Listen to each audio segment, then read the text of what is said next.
पहिले नाही पाहिजे नाही केलं पाहिजे जर जमलं काय केलं।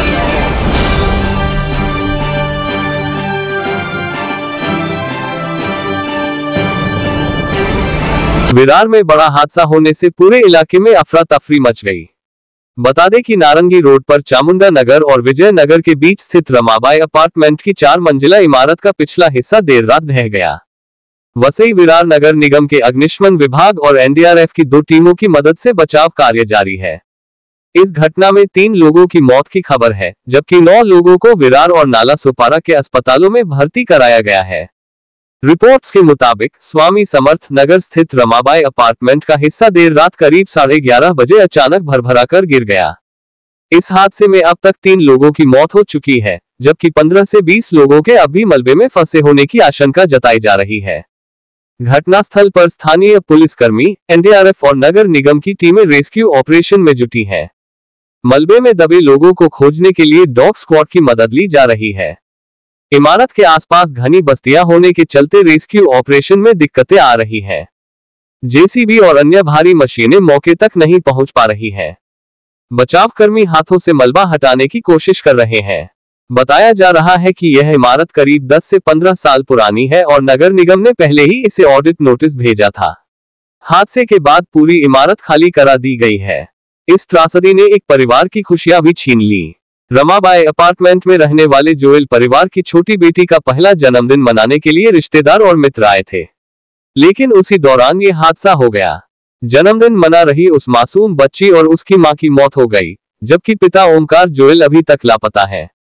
इसी इमारत के 4थे मंजिल पर रहने वाले सचिन निवुलकर 4, उनकी पत्नी सुपरीला 40 और 14 वर्षीय बेटा अर्नव भी लापता बताए जा रहे हैं। स्थानीय नागरिकों की मदद से दमकल विभाग, पुलिस और आपदा प्रबंधन दल ने राहत और बचाव कार्य शुरू किया। भारी बारिश और अंधेरे के बावजूद पूरी रात मलबा हटाने और फंसे लोगों को बाहर निकालने का प्रयास जारी रहा।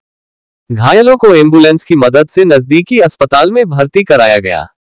हादसे के बाद प्रशासन ने एहतियातन आसपास की इमारतों को खाली करा दिया। पुलिस ने लोगों से अपील की है कि अफवाहों पर ध्यान न दें और बचाव कार्य में सहयोग करें। वहीं स्थानीय नागरिकों का आरोप है कि रमाबाई अपार्टमेंट पहले से ही जर्जर हालत में था।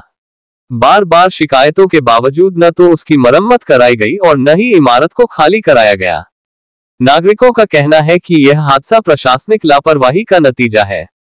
इस हादसे ने पूरे इलाके में दहशत और मातम का माहौल बना दिया है। जेवण वगैरे 11:30 वाजता जेवण वगैरे झालं, झोपायला जात होतो। माझे हस्बंड आणि माझा मुलगा झोपलेला होता आणि मी काय थोडंसं फोन केला मम्मीला माझ्या, आणि फोनवरती बोलले। फोन ठेवल्यानंतर असंच मोबाईल बघत होती आणि खूप मोठा आवाज आला, तर मला वाटलं की फटाकडे वगैरे फोडत असेल, गणपती येतो म्हणून। तर नाही, पण असं मी असं एवढं तर मोठं फटाकडी तर नाही फुटत, म्हणून खिडकी उघडली।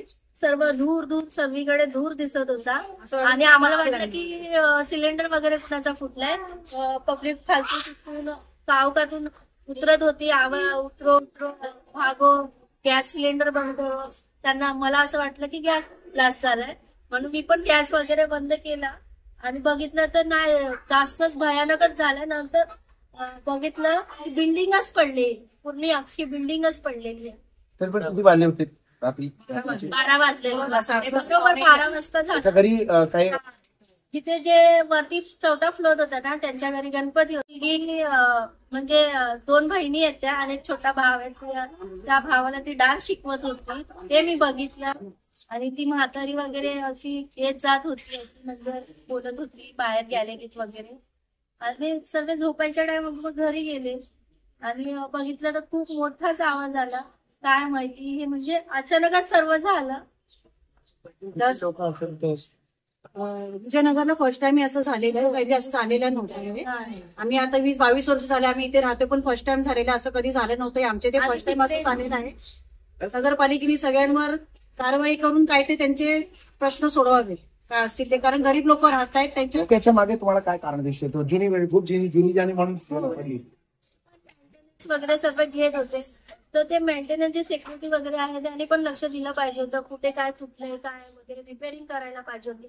घेताना पण जे राहत होते त्यांनी पण विचार करून ही जुनी बिल्डिंग झाली, कशा इथे राहायचं, कशा घ्यायचं, ते सर्व पण त्यांनी पण लक्ष दिलं पाहिजे होतं.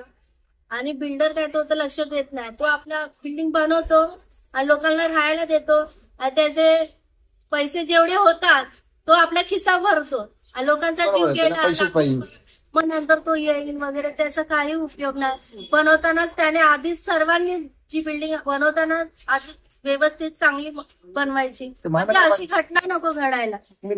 महानगरपालिकेच्या अधिकाऱ्यांनी काहीतरी नोटीस पाडली होती. हो सगळ्यांना दिली, सगळ्यांना नोटीस दिली. त्यांना 4 दिवस आधीच सांगितलेलं की रूम वगैरे खाली सर्वांनाच दिले इकडे नोटीस. अरे इकडे सर्व बिल्डिंग 6 महिने होतात लगेच बिल्डिंग तयार होते. बघा ही बिल्डिंग इकडची बघा, ही 6 महिन्यातच तयार झाले आणि लोक त्याच्यात राहायला येणार, मग काय प्रॉब्लेम झाला. मग असं नवीन महानगरपालिका आहे काय, हा पहिलेच द्या पाहिजे होतं ना नोटीस. हा तिथे लावायला पाहिजे होतं की इथे नाही आलं पाहिजे भाडोत्री. या रूमवाल्यांना काय पैशाची कमी आहे काय, हा पैसा पाहिजे ना म्हणून लालचगिरी करतायत. हा मग या महानगरपालिकाने काय पैसे काढलेत काय, हा पहिलेच हे करायला पाहिजे ना. जर माझ्या मम्मीला काय झालं असतं कोण जबाबदार असतील, हा मला कोणी केलं असतं, मला कोण आणून दिलं असती काय रिटर्न. मी इथं कामाला जायसाठी झोपलोय, हा मोठी दगड पडली असती मी काय केलं असतं मग, हा काय केलं असतं. एकच माझी मम्मी आहे, हा काय 10 आहेत काय. माझं नाव अखिलेश मागावकर आहे, माझं चाळीमध्ये इथे घर आहे. तर ही साधारणतः आता 2-2.5 तास झाले, 2-1 तास व्हायला आले हा बिल्डिंग आता पडून. त्या बिल्डरला नोटिसा पण गेल्यात, पण त्यांनी नोटिसा जाऊन सुद्धा बिल्डिंगचं काही काम नाही केलेलं आहे. त्याच्यामध्ये आता लोक वरचढ आहेत. एक मुलगा आहे, म्हणजे माझा मित्रच आहे, त्याच्या मुलीचा बर्थडे होता, तर त्याचा तो 4थ्या माळ्यावर राहतोय, पण त्याच्या घरातल्या कोणाला काही पत्ता अजून लागलेला नाहीये. 4 माळ्याची बिल्डिंग आहे ही. रहिवासी काय म्हणायला गेला तरी पण भरपूर सारे या साईडला समोर साईडला होते. त्यांचं अजून 3 ते 4 जण लोक अँब्युलन्स घेऊन गेले आहेत. माझी फॅमिली होती, त्यांना आम्ही बाहेर काढलं. कोणाची बिल्डिंग आहे, कोण बिल्डर आहे? साने बिल्डर आहे म्हणून. प्रफुल साने नाहीये, सॉरी साने म्हणून आहे. हा कट करा तेवढं, प्रफुल साने नाही, फक्त साने. त्या ठिकाणी किती लोक अडकले? या ठिकाणी साधारणतः नाही मिळाला तर 7 ते 8 जण तरी असावेत दादा, कमीत कमी माझा अंदाज आहे.